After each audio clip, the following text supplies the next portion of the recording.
देखिए chapter number 18 probability चल रहा है हमारा और कुछ कॉन्सेप्ट्स इनिशियल देख लिए थे हमने और उसके ऊपर कुछ सिंपल क्वेश्चंस भी ट्राई कर लिए थे। अब और आगे बढ़ने से पहले और क्वेश्चंस करने से पहले आपको कुछ बाकी कॉन्सेप्ट्स और बता देते हैं ताकि उसके बाद ये कॉन्सेप्ट्स आज समझ लीजिए ख़त्म हो जाएंगे आपके।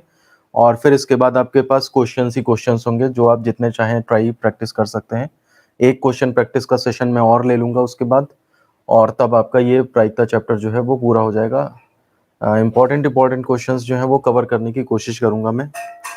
तो देखिए हमारा जो आज का टॉपिक है मेनली तो हमें योग का नियम और गुणन का नियम पढ़ना है। और ये कब कब लगते हैं तो अपवर्जीय और स्वतंत्र घटनाओं के लिए बेसिकली ये लगते हैं। लेकिन घटनाओं के बारे में थोड़ा सा और जान लेते हैं हम। तो स्टार्ट करते हैं, उन्हीं में से ये दो घटनाएं आ जाएंगी और उन्हीं दो घटनाओं के लिए ये नियम लगते हैं। तो हमारा जो मेन टॉपिक मेन टॉपिक बाद की बात है, और हम जो सबसे पहले स्टार्ट कर रहे हैं वो है घटनाओं के प्रकार। तो थोड़ा थोड़ा हम देख लेते हैं घटनाएं जो है वो कितने प्रकार की होती हैं। तो पहली जो आ रही है वो आ रही है आपकी निश्चित घटना। ठीक है ना, निश्चित घटना जिसको श्योर इवेंट्स भी कहते हैं, श्योर इवेंट। तो निश्चित घटना का मतलब है जिसका घटित होना कन्फर्म है। आप कुछ भी क्यों ना कर लें वो घटना घटित होकर के ही रहेगी। तो इस केस में जो है वो आपका प्रायिकता, उसकी प्रायिकता तो बात की बात है, पहले आप घटना को पहचानिए। जैसे मैंने कहा कि एक सिक्का उछाला, और देखिए लैंग्वेज क्या बोल रहा हूँ, सिक्का उछाला मैंने और हेड आ जाए या टेल आ जाए मैं जीत जाऊंगा। समझ रहे बात को? तो इसका मतलब ये है कि इसका मतलब कुछ भी आ जाए आप जीत जाएंगे, तो फिर तो क्या है, हेड आए या टेल दो ही तो ऑप्शन है उसके अंदर। कुछ भी आ जाए आप जीत जाएंगे, तो इसका मतलब इस बात की प्रायिकता अगर निकाली जाए कि हेड आ जाए या टेल आ जाए, कुछ भी आ जाए आपका सक्सेस हो जाएगा, तो इसका मतलब वो तो होना ही होना है। ये तो निश्चित ही निश्चित है। ठीक है ना, केवल हेड कहते तो चांस बनते कि हाँ क्या पता हेड आए या ना आए। जब हमने हेड या टेल कुछ भी कह दिया आ जाए, तो फिर उस केस में वो घटना जो है वो श्योर हो जाएगी आपकी। और जब श्योर घटना हो जाएगी तो इस केस में देखिए नंबर ऑफ फेवरेबल इवेंट्स आपके 2 हो जाएंगे, और सैंपल स्पेस जो है वो भी आपका 2 हो जाएगा। तो प्रोबेबिलिटी जब हम ऐसे केस में निकालेंगे तो एनी ओवर एन एस, ये आपका कितना हो जाएगा 2/2 यानी कि 1। इस बात को हमने लैंग्वेज वाइज डिस्कस पहले भी किया था कि श्योर इवेंट्स जो बिल्कुल निश्चित होती हैं उनकी प्रायिकता 1 होती है। जैसे मान लिया सपोज करिए हम पासे का एग्जाम्पल लें, और पासे के एग्जाम्पल में कहें कि अगर हमारा 2 अंक आता है, इसकी प्रायिकता बताएं। तब तो 2 अंक आने का तरीका एक हो सकता है, टोटल 6 हो सकते हैं, तो 1/6 इसकी प्रोबेबिलिटी हो जाएगी।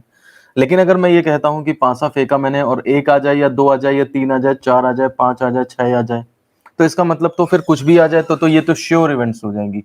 मतलब इतना तो आना ही आना है। नंबर ऑफ फेवरेबल भी 6 हो जाएंगे, divide by number of total भी 6 हो जाएंगे, और आपका प्रोबेबिलिटी 1 हो जाएगी। इस चीज को मैं ऐसे भी समझा सकता हूं कि मान लिया सपोज करिए 4 लोग बैठ के लूडो खेल रहे हैं। ये लूडो है और इसमें ये 4 इधर इधर ये बॉक्स बने हैं। एक आदमी यहाँ बैठा, एक आदमी यहाँ बैठा, एक आदमी यहाँ बैठा, एक आदमी यहाँ बैठा है। नियम यह है कि 6 आने पर आपका गोटी जो है वो खुलेगी अपने घर से। तो अब आप इसने इसने फेंका लूडो, नहीं 6 आया, इसने फेंका नहीं आया, इसने पासा फेंका नहीं आया, इसने फेंका नहीं आया, 2-3 राउंड बीत गए, फिर इसका मान लिया सपोज करिए 6 आ गया, तो इसकी गोटी जो है खुल गई। तो ये हुआ कि हाँ भाई 1 अंक आना था, तो इसलिए आपका जो है वो इवेंट हो भी सकती थी, सक्सेस हो भी सकती थी, नहीं भी हुई।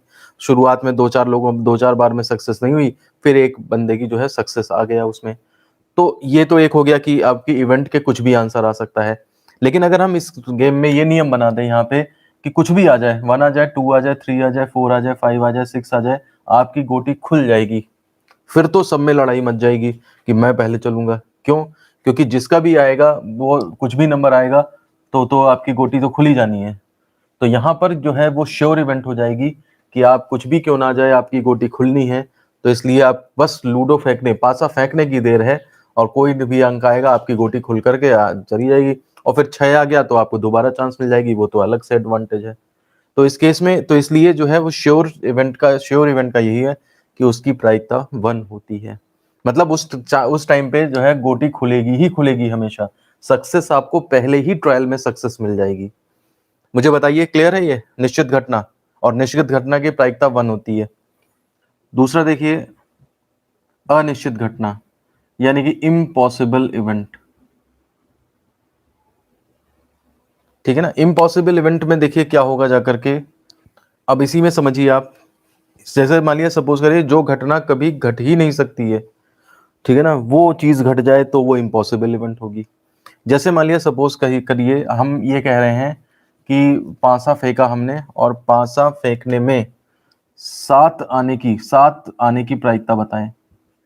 तो देखिए जब पासे में सात होता ही नहीं है, ठीक है ना, तो सात कहां से आ जाएगा। तो सात आने की प्रायिकता हम निकालने के लिए नंबर ऑफ फेवरेबल इवेंट्स हमारे जो हैं वो जीरो हो जाएंगे, क्योंकि 1 2 3 4 5 6 ही लिखा होता है, सात आएगा ही नहीं कभी। और टोटल सैंपल स्पेस हमारा 6 का हो जाएगा। तो प्रोबेबिलिटी जब हम निकालेंगे तो NE ओवर NS ये आपका 0/6 यानी कि जीरो आ जाएगा। तो प्रोबेबिलिटी ऐसी इवेंट की जो है वो जीरो होती है।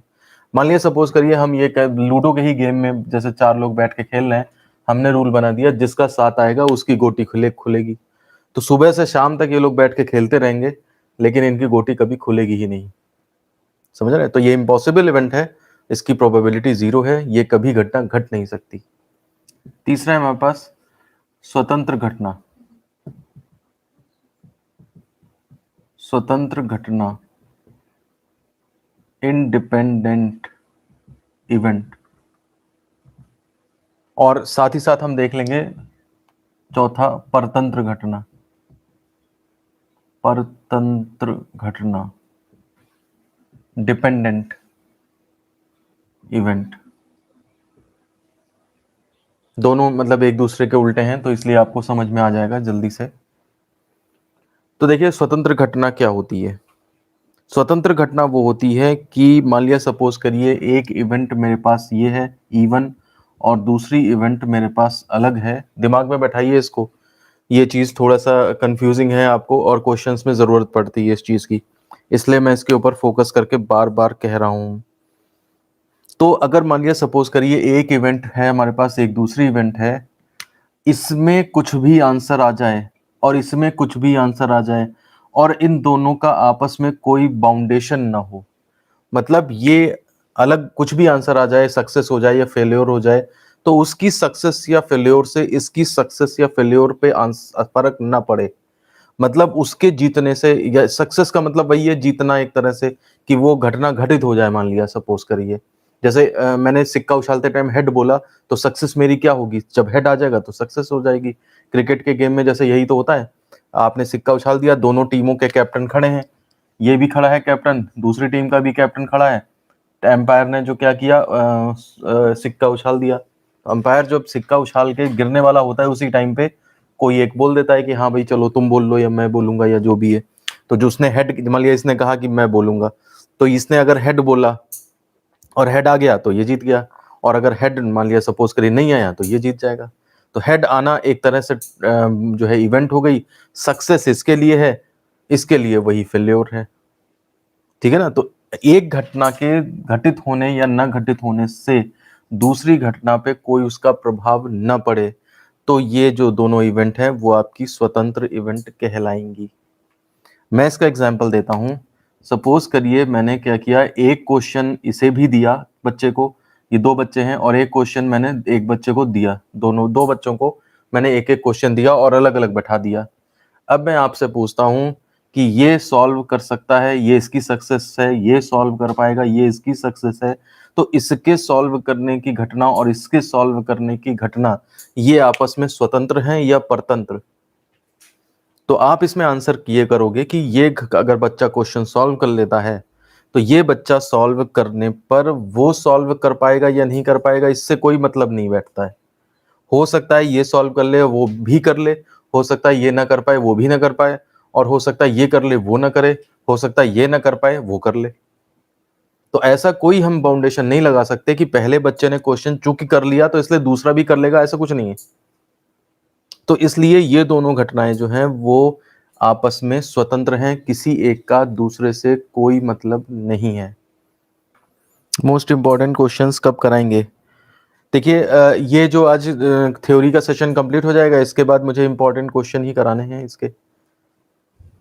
और मोस्ट इंपॉर्टेंट आपके लिए वही है जो बोर्ड में 2 3 बार आ चुका, वो मोस्ट इंपॉर्टेंट हो जाएगा। जो एक बार आया 2 बार आया वो थोड़ा कम इम्पोर्टेंट है, जो कभी नहीं आया वो उससे कम इम्पोर्टेंट है।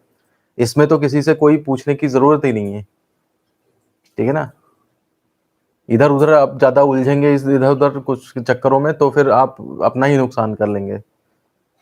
ये सेल्फ अंडरस्टूड है, जो क्वेश्चन 5-6 बार आया वो जाहिर सी बात है बहुत ज्यादा इंपॉर्टेंट है।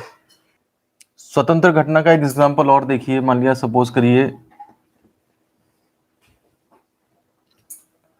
ताश की गड्डी है हमारे पास, ठीक है ना, और इसमें 52 पत्ते हैं। मान लिया हम इसमें से एक निकालते हैं, एक पत्ता निकाला जाता है और उसका रेड पत्ता आ जाए, इस बात की ये घटना है हमारे पास, इवेंट कि रेड आ जाए। उसके बाद हम उस पत्ते को वापस उसी में रख देते हैं, ठीक है ना, पत्ता वापस रख दिया। तो पत्ता अगर आपने वापस रख दिया और फिर दोबारा हम खींचते हैं, अब उसके जो है वो ब्लैक आ जाए, इस बात की ये एक घटना है मान लिया सपोज करिए। तो देखिए पहली बार अगर रेड आया तो और दूसरी बार ब्लैक आया, ठीक है ना, तो ये आपस में एक दूसरे से इंडिपेंडेंट है। ये घटना इस घटना पे कोई असर नहीं डालती है। हो सकता है दोबारा भी रेड आ जाए, दोबारा भी ब्लैक आ जाए, या ऐसा नहीं हम कह सकते कि अब रेड आ गया था देखो अब ब्लैक ही आएगा। तो इसका इसका कोई मतलब नहीं है, ये बिल्कुल फ्रेश इवेंट है। फ्रेश मतलब ट्रायल है, ये भी पूरा फ्रेश ट्रायल है। इस ट्रायल का अगले ट्रायल से कोई फर्क नहीं पड़ता। तो ये भी हमारे पास जो है वो स्वतंत्र घटना कहलाएंगी। दोनों घटनाएं स्वतंत्र हैं। अच्छा, परतंत्र घटना, अब इसी में परतंत्र घटना समझ लीजिए क्या है। मैंने एक पत्ता निकाला, ठीक है ना, उसके रेड होने की प्रायिकता जो है जो भी है मतलब निकाल लिया आपने। अब मैंने वो पत्ता वापस नहीं रखा, समझ रहे बात को। अब उसके बाद दूसरा पत्ता खींचने पर उसके ब्लैक आने की प्रोबेबिलिटी आपने निकालनी है। तो अगर हम ये क्वेश्चन आपको देते हैं तो अब देखिए यहाँ पर दोनों जो है ब्लैक, हालांकि जो है वो पत्ता वापस नहीं रखा है, तो ये इस केस में जो है अगली बार की जो प्रोबेबिलिटी होगी वो इस पर जो है वो डिपेंड करेगी आपकी। समझ रहे बात। तो कहने का मतलब यह है कि ये घटनाएं दोनों जो होंगी, पहली वाली घटना और दूसरी वाली घटना, ये दूसरी वाली घटना पहले वाले पे डिपेंड, ये जो है ट्रायल है आपका, ये फ्रेश ट्रायल नहीं माना जाएगा क्योंकि पत्ते 51 ही बचे हैं, एक कम पड़ गया है उनमें से। देख लो फिर से अमित, पहली बार में हमने 52 पत्ते थे, एक पत्ता खींचा, उसके कोई प्रायिकता निकाल ली कोई भी पत्ता आने की, फिर वापस रख के फिर खींचा, और अब दूसरी घटना की बात कर रहे हैं कि ब्लैक आ जाए, बादशाह आ जाए, कुछ भी आ जाए। तो बार बार जब दोनों काम करे तो 52 पत्ते थे, सारे सेम तरह के पत्ते थे, उसमें फेंट लिया आपने उसको पूरा ताश की गड्डी को, तो यानी कि दोनों इवेंट्स जो हैं वो फ्रेश हैं। तो इसलिए दोनों बार 52 पत्तों में से आप करोगे तो कुछ भी आ सकता है, कोई दिक्कत नहीं है। लेकिन अगर पत्ता आपने जो खींचा पहला और वापस नहीं रखा, तो जब दोबारा से आप एक्सपेरिमेंट करोगे तो आपके लिए 51 ही पत्ते अवेलेबल हैं इसमें। तो 51 पत्तों में आपको वो चीज लानी है, तो इसलिए वो यहाँ पर जो है वो सैंपल स्पेस ही आपका बदल गया है। यानी कि पहली घटना जो घट चुकी है उसका असर दूसरे पे पड़ रहा है। तीसरी बार आप फिर पत्ता नहीं रखा, दूसरा आपने तीसरी बार कुछ खींचा और फिर आप कह रहे हो इसके आने की प्रायिकता बताओ, तो इसका मतलब अब 2 पत्ते मिसिंग है वहां से, अब सैंपल 50 का है, प्रायिकता बदल जाएगी किसी भी तीसरी घटना के घटने की। तो ये तीनों घटनाएं एक दूसरे पे डिपेंडेंट कहलाएंगी। बताना है दोबारा से भी? अच्छा ठीक है, देखिए फिर से मैं मिटा देता हूँ। अच्छा, मैंने शायद एक ही एग्जाम्पल में समझा दिया दोनों चीज, इसलिए तो नहीं कंफ्यूजन में हो गए आप लोग। कहने का मतलब है ताश की गड्डी में 52 पत्ते थे, ठीक है ना, आपने एक खींच लिया, एक खींचा, अब एक खींच के आपने उसके ऊपर कंडीशन लगा दी कि ये रेड हो जाए या कुछ हो जाए, ये एक इवेंट आपने इसका आंसर निकाल लिया, इसकी प्रोबेबिलिटी निकाल ली। अब पत्ता वो आया था या नहीं आया था उससे मतलब नहीं है, आपने उसे वापस नहीं रखा। अब आप दोबारा से एक्सपेरिमेंट कर रहे हो, अब आपकी ताश की गड्डी में 51 पत्ते रह गए, ठीक है ना, कौन सा निकला मुझे उससे मतलब नहीं है। लेकिन मेरा जब भी जो भी नेक्स्ट होगा उसकी प्रोबेबिलिटी जब निकालोगे आप, तो सैंपल स्पेस आपका चेंज हो जाएगा ना, मैं ये बात कर रहा हूं। और अगर आपको ये बता दिया कि अगर वो रेड था, पहला रेड था, तो अब आप फिर क्लियर कट और ज्यादा डिटेल में अंदर बता सकते हो कि रेड निकल चुका है, इसका मतलब अब रेड वाले तो 25 बचे हुए हैं अंदर, और 51 में से रेड 25 हैं और काले 26 हैं। तो आप और एग्जैक्टनेस अंदर ला सकते हो कि ब्लैक में ब्लैक अगर निकलने के चांस हैं तो 26 में से ब्लैक निकलेगा, और रेड और दोबारा निकलना है तो 25 में से निकलेगा।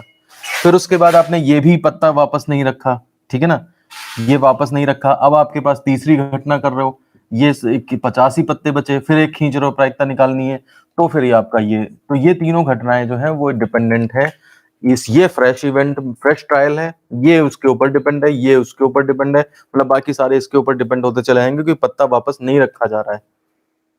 इस घटना के घटने का इसके ऊपर प्रभाव पड़ रहा है, इस घटना के, इन दोनों के घटना इसके ऊपर प्रभाव पड़ रहा है, तो ये आपका परतंत्र घटना, हाँ परतंत्र घटना है, डिपेंडेंट इवेंट कहलाएंगी।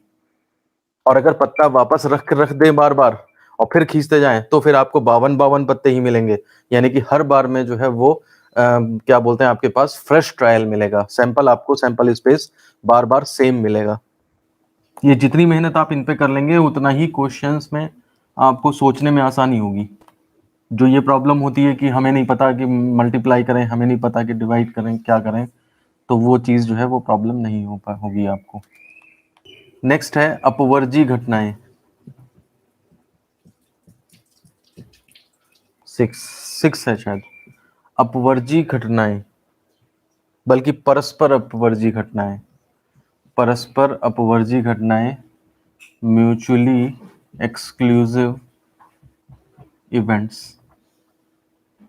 मानिए सपोज करिए एक इवेंट A1 है और एक इवेंट E2 है आपके पास। अगर ये घट जाए और ये न घटे, मतलब इसके घटने से ही आपकी सक्सेस हो जाए और फिर उसकी जरूरत न रहे। समझ लीजिए, कई तरीके हैं इसको बोलने के। ये घट जाए तो ये ना घटे, और ये घट जाए तो ये ना घटे, तो ये चीजें जो है वो परस्पर अपवर्जी घटनाएं होती हैं, म्यूचुअली एक्सक्लूसिव इवेंट्स होती हैं, कि एक के घटने पे फिर बाकी, दो तीन हो, जैसे E3 है मान लिया सपोज, बाकी एक के घटने पे फिर बाकी घटित न हो पाए, तो ऐसे सिचुएशन में आपकी जो घटनाएं हैं वो परस्पर अपवर्जी घटनाएं कहलाती हैं। जैसे मान लिया सपोज करिए हम एक सिक्का उछालते हैं, एक सिक्के पे एक तरफ हेड एक तरफ टेल है, और अब आप क्या करते हैं, इसे उछालते हैं, जमीन पे गिरता है, आपके पास क्या है, या तो हेड आ जाएगा या फिर टेल आ जाएगा, बस आपका ट्रायल खत्म। इवेंट अब क्या है आपकी, अगर हेड आ गया है तो टेल नहीं आएगा, टेल आ गया है तो हेड नहीं आएगा। ऐसा नहीं हो सकता कि हेड और टेल दोनों आ जाए। तो हेड आना और टेल आना, अगर हम इस बात के, एक इवेंट ये मान लें कि हेड आता है और एक इवेंट ये मान लें कि टेल आता है, तो आपका एक ही आएगा और आपके सक्सेस या फेल्योर वहीं पे डिसाइड हो जाएगी। देखिए ऐसा नहीं है कि एम्पायर ने सिक्का उछाला मैच में स्टार्ट होने पे और एक ने कहा अरे नहीं ढंग से नहीं उछला या नहीं उछला, दोबारा उछालो, दोबारा से करते हैं फिर से, ऐसा नहीं होता। सिक्का एक उछलता है, एक बार में गिरता है, आपका हेड आया ठीक, नहीं आया आप हार गए। तो ये म्यूचुअली एक्सक्लूसिव इवेंट कहलाएंगी जाकर के हमारी। सपोज करिए एक कंपनी है हमारे, ठीक है ना, इस कंपनी ने एक पोस्ट निकाली, एक विज्ञापन जारी किया कि हमें जो है एक उम्मीदवार की आवश्यक, मतलब एक जो है वो नौकरी है हमारे पास, ठीक है ना। उस नौकरी पर A ने अप्लाई किया, उस नौकरी पर B ने अप्लाई किया, उस नौकरी पर C ने अप्लाई किया। सिचुएशन समझिए ध्यान से। कंपनी है एक हमारी और उसने पोस्ट एक क्रिएट करी और वैकेंसी आई पेपर में, और ये वैकेंसी जो है उसके ऊपर कई लोगों ने अप्लाई किया, और फिर उसके बाद 3 लोग शॉर्टलिस्ट हुए के वहां पर इंटरव्यू में पहुंचे। तो इंटरव्यू हो रहा है और इसमें जो है वो A है और B है और C है, 3 लोग हैं, ये इंटरव्यू दे रहे हैं। A के सेलेक्ट हो जाने की प्रायिकता, सपोज इवेंट 1 है, ठीक है ना, पहली घटना यह है कि A सिलेक्ट हो जाए, ठीक है ना, ट्रायल इंटरव्यू दे रहे हैं, ये ट्रायल है, इसने इंटरव्यू दिया, इसके सेलेक्ट होने की प्रायिकता सपोज E2 है, इसके सेलेक्ट होने की प्रायिकता E3 है। अब आप बताइए मुझे कि ये घटनाएं क्या एक साथ हो सकती हैं? सोचिए जरा। पोस्ट हमारी एक है, केवल वैकेंसी एक है, 3 उम्मीदवार हैं, हमने तीनों की अलग अलग इवेंट देख लिया। A सेलेक्ट होने की प्रायिकता E1 है, B के सेलेक्ट होने की प्रायिकता E2 है, C के सेलेक्ट होने की प्रायिकता E3 है। अब हमसे कहा जा रहा है कि क्या ये तीनों घटनाएं एक साथ हो सकती हैं या मतलब नहीं हो सकती हैं? सोचिए जरा। बिल्कुल आंसर आ रहा है सरिता, नहीं, नो सर, ठीक, सही बात है। तो एक के घटने पे अगर A सेलेक्ट हो गया तो B और C का पत्ता कट जाएगा, ये नहीं सेलेक्ट हो पाएंगे। बी सेलेक्ट हो गया तो ए और सी नहीं सेलेक्ट हो पाएंगे। तो ये इस तरीके से आपको पता लगा कि ये तीनों घटनाएं जो हैं वो म्यूचुअली एक्सक्लूसिव इवेंट्स हैं। समझ रहे बात को? आपको परस्पर अपवर्जी घटनाएं हैं। अब मैं यहाँ पे आपको पुराना एक एग्जांपल और देता हूं जो मैंने पहले डिस्कस किया है। कंपनी हटा दीजिए और यहाँ पर मैंने जो है वो एक क्वेश्चन दिया है। याद करिए, अभी क्वेश्चन वाला एक एग्जांपल आया था। मैंने एक क्वेश्चन दिया है और एक क्वेश्चन मैंने ए को दिया, मैंने बी को दिया, मैंने सी को दिया, उनको अलग अलग बैठा दिया और ए के इसको सॉल्व करने की इवेंट E1 मानता हूं मैं, बी इसको सॉल्व कर ले ये इसका इवेंट E2 है और सी इसको सॉल्व कर ले ये एक इवेंट E3 है। तो अगर मैं कहूं कि ये E1 E2 E3 ये क्या एक साथ भी घटित हो सकती हैं? इसके घटित होने पे ये भी घटित हो जाए और ये भी घटित हो सकता है क्या? एक इसकी सक्सेस अगर आ जाए तो क्या इसकी सक्सेस आ सकती है? बिल्कुल सही बात है। तो देखिए यहां पर जो है वैकेंसी थी तो एक अगर सिलेक्ट हो गया तो दो नहीं सिलेक्ट हो सकते, लेकिन क्वेश्चन जब सॉल्व करने की बारी आएगी ये अगर कर रहा है तो ये भी तो कर सकता है, ये भी कर सकता है क्वेश्चन सॉल्व। तीनों के तीनों ही कर सकते हैं और हो सकता है कोई ना कर पाए। तो यहां पर ये घटनाएं जो हैं वो एक्सक्लूसिव नहीं है। ये जो हैं वो तीनों घटनाएं एक्सक्लूसिव नहीं हैं। ये तीनों घटनाएं जो हैं वो आपकी स्वतंत्र हैं, इंडिपेंडेंट हैं। आप देखिए जाके पीछे डेफिनेशन इंडिपेंडेंट और एक्सक्लूसिव को कैसे पहचानते हैं। इन इन एग्जांपल्स को आप अपने दिमाग में रखिए, ठीक है ना। ये एग्जांपल्स जो हैं वो आपके काफी काम आएंगे जो मैं समझा रहा हूँ इस टाइम पे। सोचने का तरीका इस तरह का डेवलप करिए, क्योंकि ये प्रायिकता के क्वेश्चन वैसे नहीं ऐसा कि फॉर्मूला है कोई उसमें रख दिया और आंसर के आगे। ये आपकी कैलकुलेटिव पावर को भी देखते हैं, साथ ही साथ कैलकुलेटिव पावर कम देखते हैं, ये आपकी जो है वो मेंटल एबिलिटी को ज्यादा देखते हैं कि आप वो चीजें सोच पाते हैं या नहीं सोच पाते हैं, सिचुएशंस को इमेजिन कर पाते हैं या नहीं कर पाते हैं। जो सिचुएशंस को इमेजिन कर लेगा वो जाकर के प्रोबेबिलिटी में अच्छा स्कोर कर पाएगा। तो चीज देखिए, वही एक वैकेंसी है, वही एक क्वेश्चन है, एक ही चीज है, लेकिन उसके तीन इवेंट हैं, लेकिन वो तीन इवेंट जो हैं वो एक्सक्लूसिव हैं। और यहाँ पर जो क्वेश्चन वाले केस में तीन इवेंट हैं ये इंडिपेंडेंट है। यहाँ पे तीनों घटनाएं संभव हैं, लेकिन वहां पे एक हो जाए तो फिर बाकी दोनों संभव नहीं है। देखिए एक और क्वेश्चन देखते हैं। एक हमारे पास घोड़ा है, एक क्या बल्कि दो घोड़े हैं। एक घोड़ा है हमारे पास, एक दूसरा भी घोड़ा है, ठीक है ना। और रेस हो रही है, घोड़ों की रेस हो रही है और एक घोड़ा हमारे पास, एक घोड़ा ये है। दो अलग अलग घोड़े हैं और ये रेस में दौड़ रहे हैं। इसके जीतने की प्रायिकता सपोज या इवेंट मान लीजिए E1 है, ये जीत जाए, ये इवेंट E1 है, ये जीत जाए इवेंट E2 है, ठीक है ना। तो ये दोनों घटनाएं बताइए मुझे, ये एक्सक्लूसिव हैं या फिर इंडिपेंडेंट है?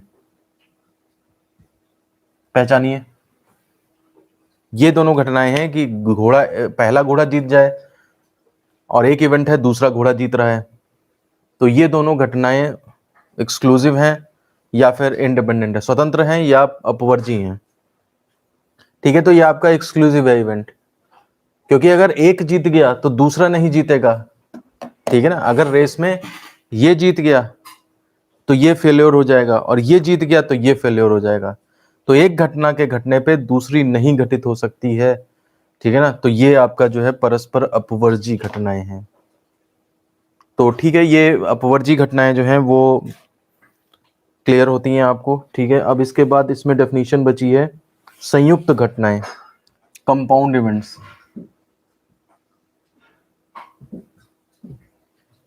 संयुक्त घटनाओं में ये होता है कि आपको जो है वो दो चीजें मिक्स करके दे दी जाएंगी।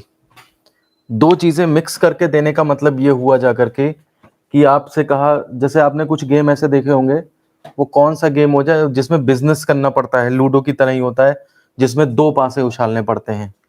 या फिर एक आपने चौसर देखा होगा महाभारत वगैरह में, ठीक है ना।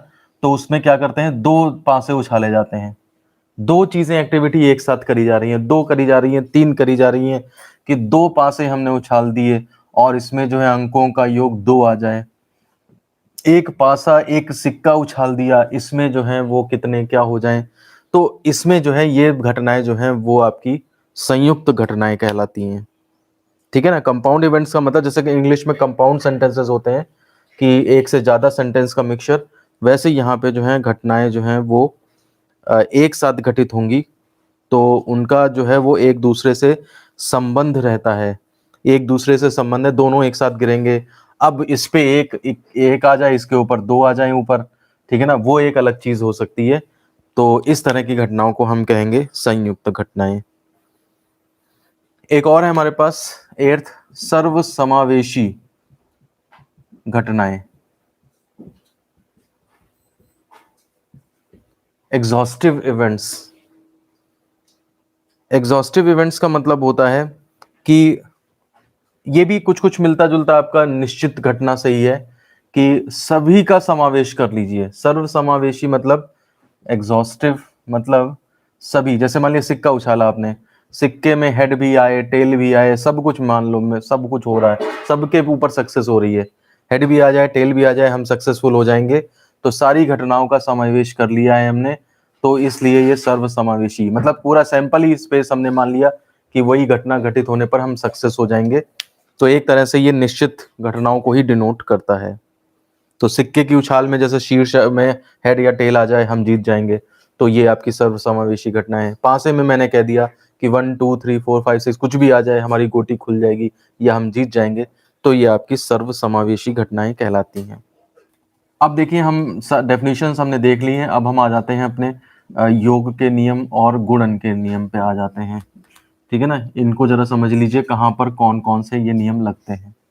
तो सबसे पहले हम देख रहे हैं योग का नियम। तो देखिए ये पहली बात तो कहाँ लगता है, जब घटनाएं अपवर्जी हों यानी कि एक्सक्लूसिव हों, ठीक है ना, तब ये काम करता है नियम। और ये नियम क्या कहता है कि अगर आपके पास एक इवेंट E1 है जिसकी प्रायिकता P1 है, एक इवेंट E2 है जिसकी प्रायिकता P2 है, एक इवेंट E3 है जिसकी प्रायिकता P3 है, ऐसी सो ऑन आप अगर कर लें, या पहले दो के ऊपर डिफाइन कर लो। चलो, आपके पास जो है वो दो घटनाएं हैं, E1 उसकी प्रायिकता घटने की P1 है, दूसरी घटना के घटने की प्रायिकता P2 है। तो इसके या इसके घटने की, लैंग्वेज समझिए, इसके या इसके, दोनों एक साथ तो हो नहीं सकती हैं। तो E1 या E2 के में से किसी एक के घटने की प्रायिकता, किसी एक के घटने की प्रायिकता, इसमें ये वर्ड ध्यान रखिएगा, या तो ये घटित होगी या वो घटित होगी। लैंग्वेज में भी कभी कभी साफ साफ लिख देते हैं कि अगर वो अच्छा क्वेश्चन है, मतलब आसान क्वेश्चन है, तो वो लिखा ही रहेगा कि इसके या इसके घटने की, मतलब इसमें से या तो ये घट जाए या फिर वो घट जाए, तो उसके में से किसी एक के घटने की प्रायिकता जो है वो आपकी जो है वो क्या कहलाएगी। तो ये आपकी P उसके केस में जब तो किसी एक के घटने की प्रायिकता, इसको सिंबॉलिकली हम शो करते हैं E1 यूनियन E2। ठीक है ना, इसकी प्रायिकता इज इक्वल टू निकालने के लिए प्रायिकता पहले वाले की और प्रायिकता दूसरे वाले की जो है वो जोड़ दी जाती है। ये नियम आपका योग का नियम कहलाता है। नोट कर लीजिए जरा इसे। यही रूल आपका दो से ज्यादा घटनाओं के लिए भी लग सकता है। आपके पास कई सारी इवेंट्स हैं, तो E1 union E2 union E3 union E4 सब आप जो है वो उस केस में आप जितने भी होंगी वो एडिशन होता चला जाएगा आपका। तो ये या वर्ड पे एम्फेसाइज कर रहा हूं मैं बार बार, ठीक है ना, E1 या E2, ठीक है ना, या इनमें से किसी एक के घटने की प्रायिकता, दोनों का यही मतलब निकल रहा है कि दोनों एक साथ नहीं हो सकती हैं। और अगर मान लिया सपोज करिए वो अपवर्जी नहीं है, चलिए वो केस तो फिर जब जरूरत पड़ेगी तब उसके बाद डिस्कस करेंगे। देखिए अब हम आते हैं गुणन के नियम पे। गुणन का नियम जो है वो किन घटनाओं पे यूज होता है, जब घटनाएं आपकी स्वतंत्र हों, ठीक है ना, इंडिपेंडेंट घटनाएं अगर हैं आपके पास, तो गुणन का नियम लगता है। जैसे मान लिया सपोज करिए कोई इवेंट E1 है, कोई इवेंट E2 है, इसके घटने की प्रायिकता P1 है, इसके घटने की प्रायिकता P2 है, दोनों की प्रायिकताएं आपको मालूम है।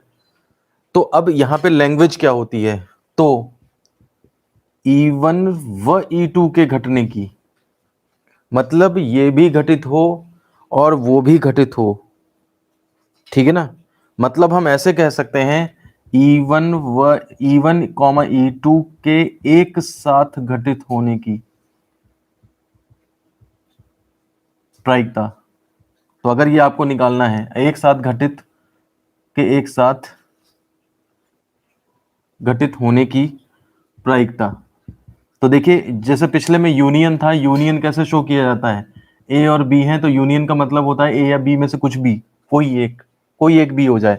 इसमें क्या है, दोनों एक साथ, तो इंटरसेक्शन यानी कि दोनों का, अगर आप इधर चले आओगे तो ए में हो बी में नहीं हो, और अगर आप इधर चले गए तो आप बी में हो तो ए में नहीं हो। इसके बीच वाले सेक्शन में ये होता है ए में भी है बी में भी है। तो एक साथ घटित होने की प्रायिकता, इसको हम शो करते हैं probability of E1 intersection E2, और ये इज इक्वल टू होती है PE1 मल्टीप्लाइड बाई PE2। दोनों की प्रायिकताओं का मल्टीप्लाई कर देते हैं तो हमारी जो है वो दोनों के एक साथ घटित होने की, ये भी हो और वो भी हो, दोनों हो, तो इनके घटित होने की प्रायिकता जो है वो आपकी मल्टीप्लाई करने से मिलती है। तो ये हमारा जो है वो गुणन का नियम है, और पीछे हमने जो देखा वो योग का नियम है। ठीक है ना। तो इन दोनों नियमों को जो है वो आप ध्यान से इसको पढ़ लीजिएगा, वीडियो को देख लीजिएगा। इसमें ये जिन जिन घटनाओं पे लग रहे हैं, कम से कम गुणन का नियम स्वतंत्र घटनाओं पे लग रहा है, तो स्वतंत्र के जो मैंने डेफिनेशन बताई है और एग्जाम्पल बताया है आप उनको देख लीजिएगा। और योग का नियम आपका अपवर्जी घटनाओं पे लगता है, तो अपवर्जी घटनाओं के जो मैंने एग्जाम्पल समझाए हैं उनको देख लीजिएगा, ताकि आपको क्वेश्चंस करवाऊं जब मैं, तो आपको कोई प्रॉब्लम ना हो। तो क्वेश्चंस जो हैं वो फिर नेक्स्ट टर्न पे हम इसको करेंगे, और आज के वीडियो को फिर मैं यहीं पे ख़त्म करता हूँ। धन्यवाद।